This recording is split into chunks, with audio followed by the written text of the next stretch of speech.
செவுரு எகிறி குதிச்சிருக்கீங்களா?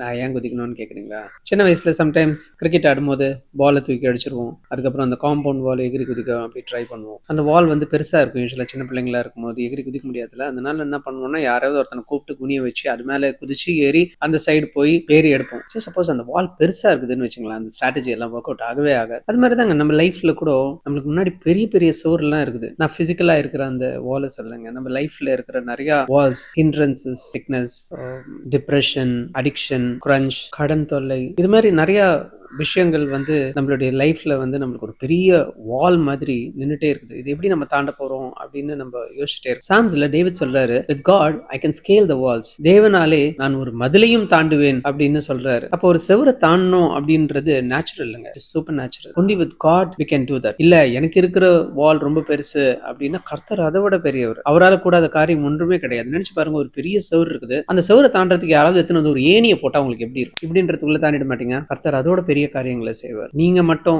அவரை ட்ரஸ்ட் பண்ணீங்கன்னா அது எவ்வளவு பெரிய வாலா இருந்தாலும் சரி, கடவுள் ஈஸியா அதை தாண்ட உங்களுக்கு ஹெல்ப் பண்ணுவாரு. So just trust him.